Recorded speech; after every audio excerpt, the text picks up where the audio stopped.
Depuis toujours, les produits cosmétiques utilisent les vertus des plantes. Alors sur quels critères sont-elles sélectionnées? Une plante peut-elle contenir plusieurs principes actifs? Et puis comment préserver l'efficacité de ces principes actifs lors de la fabrication du produit cosmétique? Eh bien, pour répondre à toutes ces questions, nous sommes allés à la rencontre de Myriam Horn, en terre d'avoine, où l'on cultive une variété bien spécifique, l'avoine Realba. Myriam Horn, bonjour. Bonjour. Alors pourquoi utiliser l'avoine dans vos produits cosmétiques? Parce qu'en fait, on s'est rendu compte que notre avoine Realba, qu'on a sélectionnée parmi plus de 26 000 variétés, en fait, elle a des propriétés qui nous intéressent particulièrement pour prendre en charge toutes les peaux qui sont fragiles. Alors comme par exemple, quelles sont ces propriétés? Elle rééquilibre, elle apaise et elle répare les peaux fragiles. C'est-à-dire qu'on peut trouver plusieurs principes actifs dans une même plante? Oui, tout à fait. Nous, on travaille essentiellement avec ce qu'on appelle la plantule d'avoine Realba. C'est la jeune pousse que vous voyez ici, qui a entre 10 et 12 semaines de vie.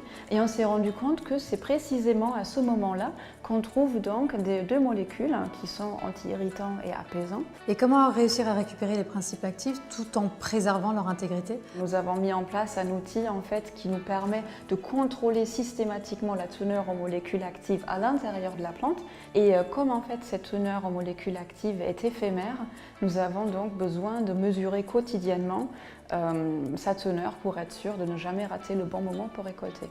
Nous avons mis en place un procédé d'extraction qui est breveté, qui nous permet de récupérer uniquement les parties actives dans la plante et être sûr qu'on ne contient pas de protéines par exemple. Alors vous cultivez ici de l'avoine, comment être sûr que cette culture n'ait pas d'impact sur l'environnement?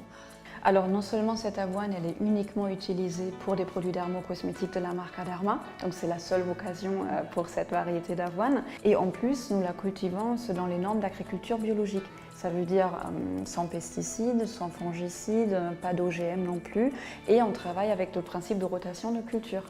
Et à côté de ça, nous avons mis en place tout un système avec des marqueurs de biodiversité, comme par exemple des abeilles solitaires, qui nous montrent en fait tout simplement si l'écosystème est intact sur un champ ou pas.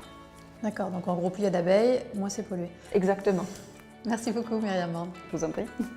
Voilà, vous l'avez compris, si les produits dermocosmétiques à base de plantes sont aussi efficaces, eh bien ce n'est pas par hasard. C'est grâce à la recherche scientifique qui nous permet de révéler et d'exploiter les bienfaits des plantes.